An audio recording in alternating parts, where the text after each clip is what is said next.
Welcome back to the Ruby Tuesday. My name is Ruben, and this is my review for Amazon's original limited series, The Devil's Hour. A woman who wakes up every night at exactly 3:33 a.m. in the middle of the so-called Devil's Hour between 3 a.m.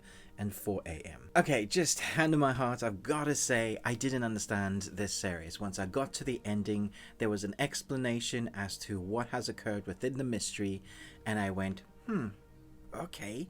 And then proceeded to have a good 20-minute conversation with my wife with all the things that were in this series that I didn't quite get because they didn't match up. So going into this, you gotta know it's a series that you can't really look away at the screen because there's a lot going on in the background. Sometimes there's a scare or more something occurring in the background of the camera, so someone is talking, having a conversation, and then something will happen in the background. You can miss that just in the blink of the eye. They don't even kind of mention it. The character might not notice it. There's a lot that goes on, especially when it comes to the storytelling, what the dialogue is saying, but again, what is happening on screen can be different.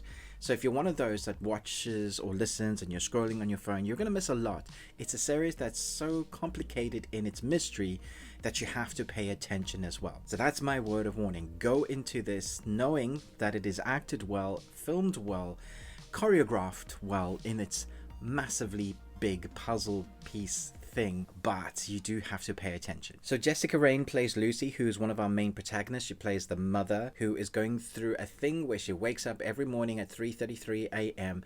and she feels like she has memories of things that she has never experienced. It's like a life that has never happened, or moments that are recurring and repeating, and it's driving her a little bit batshit crazy. Then she has a son who is Isaac, played by the incredible Benjamin Shivers. I haven't seen him in anything before, but he plays this kid that nobody knows what is wrong with him. Not even his mom, not the psychiatrist, not the school, not his dad. Nobody can understand what this kid is going through, and his story in this is quite harrowing. You do feel for this kid. One of the latest Doctor Who's, Peter Capaldi, plays Gideon, and he is brilliant in this. He does a lot of sitting and talking in an interviewee. We are told that he is the bad guy at the beginning. It's not a spoiler. We get that kind of interviewee. This is what's going to happen. You've seen him in the trailers probably if you've seen a trailer for this. The story is wrapped around his interview and multiple timelines that we see our characters in. It's almost like Dark in that way, where you have to pay attention as to what timeline we're in and what the characters are experiencing. And then we have the two DCIs, Alec Ferns as DC Nick Holmes and Nikesh Patel as DC Ravi Dillion. And they're both excellent. Every performance in this series is fantastic. And the reason why I've taken time to mention the actors and the characters in this is because we have a number of protagonists. We think that Lucy is the main protagonist, and she essentially is with her son, but every character that I've mentioned is a protagonist within the story because of how the puzzle piece needs to be experimented on. You are a viewer and you're experimenting on these timelines because our character Lucy is trying to figure out what's going on between her and her family, what seems to be connected with a killer who is Gideon, and the more the story explains, the less we understand. The first 3 episodes, I would say, are very tense, kind of horror-esque in shooting, and then the last 3 episodes are more trying to get you to understand what the story is, and then the last episode is that fruition of, hey, this is what's gone, this is what the story, this is the explanation. Now, like I said at the beginning, you're probably not going to quite get the explanation. There's going to be a lot of ending explains out there, and I think people would be able to talk about this series for a long time and go, this is what it means, this is what it means, and I think many people will come up with various different viewpoints. If you want to talk about the ending below, I will do an ending explained or my own thoughts on it at the end of this review. So, you know, let's talk spoilers, but do the ... so we're not spoiling it for everybody. The mystery event gripped me from episode 1. I was initially given this first episode weeks ago, and they were like, hey, do you want to do a review? And I said, no, I'm not doing a review for this. I have no idea what's going on within that first episode, not until I've seen the whole season. Now that I have, I think it's still good. I think the acting is excellent. The mystery kept me coming back. I do think it's very stretched out and it's very long. It feels like it could have been one of those quintessential British short seasons where they do 3 to 4 episodes and wrap it up that way.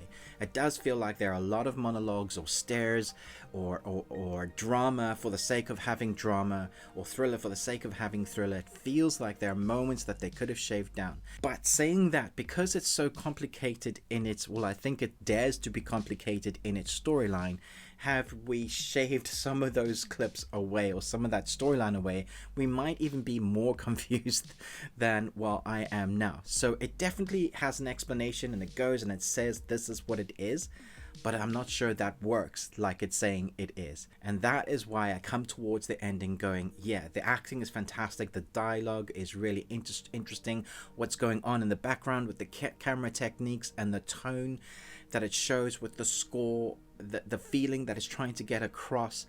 It all places you kind of on the edge of your seat for the most part, but you'll also have like confused look of question mark on your face going, what is happening? What is the Time Lord going to do now? What has he been planning?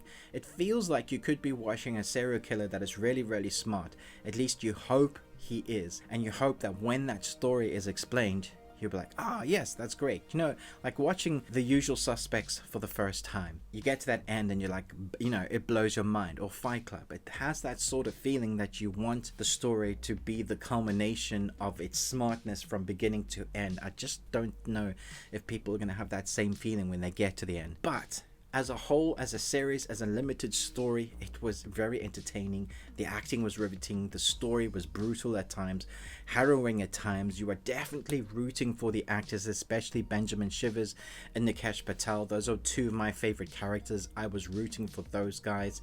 And Patel's partner, I really like him. He added some levity where there was needed, although he went down a dark path himself at times.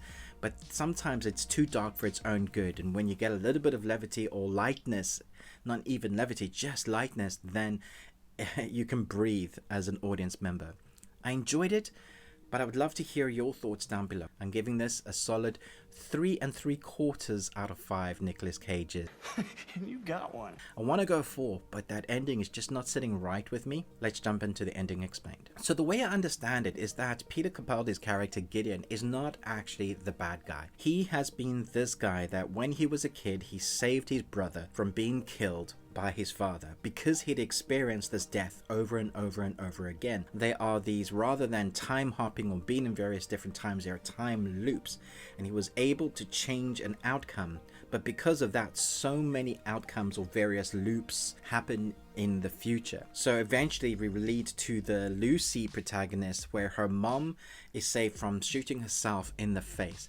And that leads us to Lucy then having a child. Rather than being married to Nikesh Patel or David Dillon's character, she marries the guy that ends up having Benjamin Shivers' character, Isaac. Isaac was not meant to be around because of this different new loop. He wasn't meant to exist at all, which is even really darker and sadder, because when we get to that ending and the loop is finally closed or altered to be the non-existent one where she dies in the fire, where Benjamin Shivers' character dies Isaac, we are then led to believe that the other versions of her, where she is married to David Dillon, where Lucy is a DCI herself, she has a deja vu and isn't really even aware of everything that's gone on. She just has a deja vu feeling. And so really it comes down to Gideon, who has altered the course. He's changed the matrix to being the one that we think it is. Now there are a few open gaps in storylines then that don't quite meet up or don't quite align, that makes me confused as to why he ever even needed to save Lucy's mom. Why did he do that? Well, the young girl who he taught to slash the tires, that was just an example. He wrote all this information in his book of things that would happen that he hoped he could change events, like his version of 9/11, 2/11 I think, or 2/17 he called it. And that was interesting to me because obviously we've never heard of it, but that means there are many times that he has altered the state or tried to help someone or killed someone or tried to stop people from becoming who they're gonna be. And so what we get is this really complicated story of loops that we're not quite sure which is the real one or which is the right one. We presume the one where she's DCI is the right one, but that means the loop we've been watching is being the incorrect one, which is now being corrected. Let me know your thoughts and feelings. I believe that's what it means. You can see where you can keep going over those loops and those spirals and following different paths and tangents. Why did this happen? Why did this happen? Let me know your thoughts. Thanks so much for watching, but most of all, until next time, remember, live long and Tuesday.